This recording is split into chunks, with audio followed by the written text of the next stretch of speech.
GBA ಚುನಾವಣೆ ಸಂಬಂಧಪಟ್ಟಂತೆ ಇವತ್ತು ಕರಡು ಮತದಾರ ಹಿಂದೆ ಬಂದು ಯಾವಾಗ ನಡೀಬೋದು ಸರ್? ನೋಡಪ್ಪ, ಕೋರ್ಟು ಆದೇಶ ಕೊಟ್ಟಿದೆ. ನಮ್ಮ ಸರ್ಕಾರ 73, 74ನೇ ತಿದ್ದುಪಡಿ ಅನುಷ್ಠಾನ ತರಬೇಕು. ಲೋಗೋ ಕಾಣಿಸ್ತಾ ಇದೆ.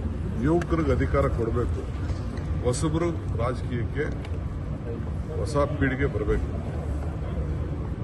ಸೊ ಈಗ ನಾವು 369 ಸೀಟ್ ಮಾಡಿದ್ದೀವಿ. ಇನ್ನು ಅಕ್ಕಪಕ್ಕ ಬೆಂಗಳೂರದು ಅದನ್ನೆಲ್ಲ ಒಂದು ಟೀಮ್ ವರ್ಕೌಟ್ ಮಾಡ್ತಾ ಇದೆ. ಜನಸಂಖ್ಯೆ ಜಾಸ್ತಿ ಇದೆ, ಅದನ್ನು ಯಾವ ರೀತಿ ಆ್ಯಡ್ ಮಾಡ್ಬೋದು, ಇದನ್ನು ಸಪ್ರೇಟ್ ಮಾಡೋಲ್ಲ ಅನ್ನೋದು ಒಂದು ಚರ್ಚೆ ನಡೀತಾ ಇದೆ.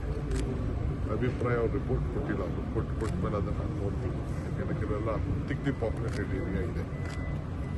ಜಿಲ್ಲಾ ಪಂಚಾಯತಿ, ತಾಲೂಕ್ ಪಂಚಾಯತಿನೂ ಮಾಡಬೇಕು ಅನ್ನೋದು ನಮ್ಮ ಪಕ್ಷದ ಸರ್ಕಾರದ ತೀರ್ಮಾನ. ಟೈಮ್ ಆಯಿತು. ಅದೇನೋ ಸ್ವಲ್ಪ ಕೋರ್ಟಲ್ಲಿ ಇಶ್ಯೂಸ್ ಇತ್ತು, ರಿಸರ್ವೇಷನ್. ಮುಖ್ಯಮಂತ್ರಿಗಳು ನಮ್ಮ ಮಿನಿಸ್ಟ್ರು ಕೂಡ ಹೇಳಿದ್ದಾರೆ ಅದನ್ನೆಲ್ಲ ಸಾರ್ಟ್ ಔಟ್ ಮಾಡಬೇಕು ಅಂತ ಹೇಳಿದ್ದಾರೆ. ಸೊ ಅದಕ್ಕೆ ಸಿಂಬಲ್ ಮೇಲೆ ಆಗಬೇಕು. ಕೆಲವರು ಪಂಚಾಯತಿನೂ ಸಿಂಬಲ್ ಮೇಲೆ ಮಾಡಬೇಕು ಅನ್ನೋದು ಕೂಡ ಅನೇಕರು ಸಲಹೆಗಳನ್ನು ಕೊಟ್ಟಿದ್ದಾರೆ. ಇನ್ನು ಅದ್ರ ಬಗ್ಗೆ ನಾವೇನು ತೀರ್ಮಾನ ಮಾಡಿದ್ದೀವಿ. ಒಟ್ಟೊಳಗೆ ಒಂದೇ ಸತಿ ಎಲ್ಲರೂ ಕ್ಲೋಸ್ ಮಾಡಬೇಕು. ಬೇರೆ ರಾಜ್ಯದಲ್ಲಿ ಈ ಥರ ಕೇರಳ ಆಯ್ತಲ್ಲ, ಎಲ್ಲ ಒಟ್ಟಿಗೆ ಒಂದೇ ಸತಿ ಮಾಡಬೇಕು. ಆ ಥರ ಮಾಡಬೇಕು ಅಂತ ನಮಗೆ ಈಗಾಗಲೇ ಲೇಟ್ ಆಯಿತು. ಸೊ ಅದಕ್ಕೆ ಎಲೆಕ್ಷನ್ ಮಾಡ್ತೀವಿ. ಸರ್, ಈಗ ಬ್ಯಾಲೆಟ್ ಪೇಪರ್ನ ಬಳಸ್ತಾರೆ ಈ ಚುನಾವಣೆಗಳಿಗೆ ಚರ್ಚೆ ಆಗ್ತಿದೆ. ಇವಿಎಂ ಬದಲು. ಹೌದು, ಅವರು ನನಗೂ ಗೊತ್ತಿದೆ, ಮಾಹಿತಿ ಬಂದಿದೆ. ಅದು ಎಲೆಕ್ಷನ್ ಕಮಿಷನ್ ಬಿಟ್ಟಿದ್ದು, ಸ್ಟೇಟ್ ಎಲೆಕ್ಷನ್ ಕಮಿಷನ್ ಬಿಟ್ಟಿದ್ದು. ಏನು ತಪ್ಪೇನಿಲ್ಲ. ಬ್ಯಾಲೆಟ್ ಬುಲೆಟ್ಗಿನ ಸ್ಟ್ರಾಂಗ್ ಇದೆ. ಬರಲಿ, ಬ್ಯಾಲೆಟ್ ಆಗಲಿ, ತಪ್ಪೇನಿದೆ. ವೋಟಿಂಗ್ ನಡೀಬೇಕು, ಅದು ಮುಖ್ಯ. ಬ್ಯಾಲೆಟ್ ಅನ್ನು ಮಾಡಿ ಅದು ಅವ್ರು ಬಿಟ್ಟಿದ್ದು, ಅವ್ರು ಏನು ತೀರ್ಮಾನ ಮಾಡಬೇಕು. ವೋಟರ್ ರೋಲ್ನ ಮಾಡಿದ್ದಾರೆ, ಅದಕ್ಕೆ ಟೈಮ್ ಇದೆ. ನಾನೆಲ್ಲ BLAಗಳು ಎಲ್ಲರೂ ಕೂಡ ಈಗಾಗಲೇ ನಾವು ಸಿದ್ಧತೆ ಮಾಡ್ಕೊಂಡಿದ್ದೀವಿ. ಏನೇನು ಹೆಚ್ಚು ಕಮ್ಮಿ ಆದರೆ ಯಾರು ವೋಟು ಸ್ಥಳೀಕರಿದ್ದಾರೆ ಅವ್ರಿಗೆಲ್ಲ ವೋಟ್ಗೆ ಅವಕಾಶ ಮತದಾನ ಹಕ್ಕನ್ನು ಕೊಡಬೇಕು. ಆ ಹಕ್ಕನ್ನು JBಯವರು, ಎಲೆಕ್ಷನ್ ಕಮಿಷನ್ ಅವರು ಎಲ್ಲ ರೀತಿಯಲ್ಲೂ ಅಧಿಕಾರಿಗಳು ಮಾಡ್ತಾರೆ. ಅದ್ರಲ್ಲಿ ನಾವೇನು ಇಂಟರ್ಫಿಯರ್ ಆಗೋಲ್ಲ. ಅದು ಕಾನೂನು ಒಂದು ಚೌಕಟ್ಟಿದೆ. ಆ ಕಾನೂನು ಬಿಟ್ಟು ಎಲೆಕ್ಷನ್ ಕಮಿಷನ್ ಏನು ಗೈಡ್ಲೈನ್ಸ್ ಮಾಡ್ತಾರೆ ಆ ಪ್ರಕಾರ. ಸರ್, ಚುನಾವಣಾ ಆಯೋಗದ ಮೇಲೆ ದೆಹಲಿ ಪ್ರವಾಸಕ್ಕೆ ಹೋಗಿ ಬರ್ತಾ ಇದ್ದಾರೆ. ಸೊ ಹೈಕಮಾಂಡ್ ಬೇಕಾಗಿದ್ದಾರೆ. ನಾನು ಹೋಗೋದೆಲ್ಲ ಬರೀ ಎಲ್ಲರೂ ನಮ್ಮ ರಾಜಕೀಯಕ್ಕೆ ಹೋಗೋದು, ಸರ್ಕಾರಿ ಕೆಲಸಕ್ಕೆ ಹೋಗೋದು. ಪೇಪರಲ್ಲಿ, ಟಿವಿಲಿ ಅವ್ರು ರಾಹುಲ್ ಸಿಕ್ಕಿಲ್ಲ, ಇವ್ರು ಸಿಕ್ಕಿಲ್ಲ, ನೀವು ನಿಮ್ಗೇನು ತೋರಿಸ್ಕೊಂಡು ಕೂತ್ಕೊಳ್ಳೋಕ್ಕಾಗ್ತಿಲ್ಲ. ಒಂದಿನ ಆಗ್ತಾ ಇದ್ದೀರಾ ಫೋಟೋ ಜೊತೆ ಕೂತ್ಕೊಂಡು ಮಾತಾಡ್ತಾ ಇರೋದು, ಚರ್ಚೆ ಆಗ್ತಾ ಇದ್ದೀರಾ, ಭೇಟಿನೇ ಆಗಿಲ್ಲ ಅಂತ ಯಾವುದೋ ಪೇಪರ್.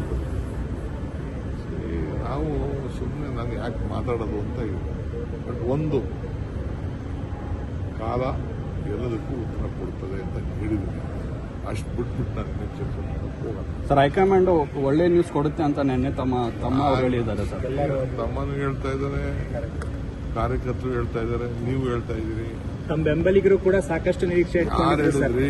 140 ಜನ ನನ್ನ ಬೆಂಬಲಕ್ಕಿದ್ದಾರೆ. 140 ಜನ ಬೆಂಬಲಕ್ಕಿದ್ದಾರೆ, ಇನ್ಕ್ಲೂಡಿಂಗ್ ಚೀಫ್ ಮಿನಿಸ್ಟರ್ ನನ್ನ ಬೆಂಬಲಕ್ಕಿದ್ದಾರೆ. ನಿಮ್ಗೆ ಗೊತ್ತಿದೆಯಾ ನಾನು ಚೀಫ್ ಮಿನಿಸ್ಟರ್ ಏನು ಮಾತಾಡಿದ್ದೀವಿ ಅಂತ? ರಾಹುಲ್ ಸಮ್ಮುಖದಲ್ಲೇ ನಾವೇನು ಮಾತಾಡ್ಕೊಂಡಿದ್ದೀವಿ, ಹೈಕಮಾಂಡ್ ಸಮ್ಮುಖದಲ್ಲಿ ಏನು ಮಾತಾಡಿದ್ದೀವಿ, ಯಾರು ಎಲ್ಲ ಕೂತ್ಕೊಂಡು ನಾವೇನು ತೀರ್ಮಾನ ಮಾಡಿದ್ದೀವಿ ಅನ್ನೋದು ನಮಗೆ ಗೊತ್ತಿದೆ. ಅದನ್ನು ನಾನು ಬಹಿರಂಗದಲ್ಲಿ ನಿಮ್ಮ ಹತ್ರ ಮಾಧ್ಯಮದಲ್ಲಿ ನಾನು ಚರ್ಚೆ ಮಾಡೋಕ್ಕಾಗ್ತದೆ. ನಾನು ಚರ್ಚೆ ಮಾಡೋಕ್ಕೆ ಹೋಗುದಿಲ್ಲ. ಎಲ್ಲದಕ್ಕೂ ಒಂದು ಕಾಲ ಇದೆ. ಆ ಕಾಲ ಎಲ್ಲದಕ್ಕೂ ಉತ್ತರ ಕೊಡ್ತೇನೆ. ಏಪ್ರಿಲ್ನಲ್ಲಿ ಈ ರೀತಿಯಾದಂತಹ ಒಂದು ಒಳ್ಳೆ ಸುದ್ದಿ ಬರ್ತದೆ ಅಂತ ಚರ್ಚೆ ಏಪ್ರಿಲ್ ತಿಂಗಳಲ್ಲಿ ನೋಡೋಣ. ಈಗ ಯಾಕಂದ್ರೆ ಮಾತು ಸರ್, ರಾಜಕೀಯ ಕಾರಣಕ್ಕಾಗಿ ದಾವೋಸ್ ಪ್ರವಾಸ ಮೊಟ್ಟುಗೊಳಿಸಿರೋದು ಸರಿಯಲ್ಲ CM DCM ಅಂತ ಬಿಜೆಪಿ ನಾಯಕರು ಆರೋಪ ಮಾಡ್ತಾ ಇದ್ದಾರೆ. ಸರ್, ಹೇಳ್ತಾರೆ, ಅರ್ಥ ಇದೆ. ನಾನು ತಪ್ಪು ಅಂತ ನಾನು ಹೇಳೋದಿಲ್ಲ. ನಾಳೆ ಬೆಳಗ್ಗೆ ಈ ಪ್ರಶ್ನೆ ನಾನು ಕೇಳಿ. ಸರ್, DGP ರಾಮಚಂದ್ರ ರಾವ್ ಅವರು ತುಂಬಾ ಜನ ಮಹಿಳೆಯರ ಜೊತೆ ಕಚೇರಿಯಲ್ಲಿ ಅಶ್ಲೀಲವಾಗಿ ವರ್ತಿಸಿರೋ ವಿಡಿಯೋಗಳಿಗೆ ವೈರಲ್ ಆಗಿದೆ. ತಮ್ಮ ಕಚೇರಿ ಯೂನಿಫಾರ್ಮ್ ಅಲ್ಲೇ ಈ ರೀತಿ ಅಸಭ್ಯವಾಗಿ ವರ್ತಿಸಿದ್ದಾರೆ. ನನಗೆ ಗೊತ್ತಿಲ್ಲ. ಹೋಮ್ ಮಿನಿಸ್ಟರ್ ಕೇಳಿ, ಚೀಫ್ ಮಿನಿಸ್ಟರ್ ಕೇಳಿ. ನನಗೆ ಅದ್ರ ಬಗ್ಗೆ ಏನು ಗೊತ್ತಿಲ್ಲ. ಸರ್, ಕೇಂದ್ರ ಚುನಾವಣಾ ಆಯೋಗದ ಮೇಲೆ ಅನುಮಾನ ಬಿದ್ದು ಬ್ಯಾಲೆಟ್ ಪೇಪರ್ ಏನಾದ್ರು ತರ್ತಾ ಇದ್ದಾರೆ? ಯಾರು ಹೇಳಿ? ಕೇಂದ್ರ ಚುನಾವಣಾ ಆಯೋಗ. ನಾವಲ್ಲಪ್ಪ, ಎಲೆಕ್ಷನ್ ಕಮಿಷನ್ ಅವರು. ನಾವ್ಯಾರು ಎಲೆಕ್ಷನ್ ಮಾಡೋಕ್ಕೆ? ಅದಕ್ಕೊಂದು ಎಲೆಕ್ಷನ್ ಕಮಿಷನ್ ಇದೆ, ಸ್ಟೇಟ್ ಎಲೆಕ್ಷನ್ ಕಮಿಷನ್. ಸರ್ಕಾರ ಕಂಟ್ರೋಲ್ ಬರುವುದಿಲ್ಲ. ಅವರು ನಾವು ಹೇಳಿದಾಗ ಅವರೇ ತೀರ್ಮಾನ ಮಾಡ್ತಾರೆ. ಅವ್ರು ಏನು ಮಾಡ್ತಾರೋ ಮಾಡಿ. Thank you sir.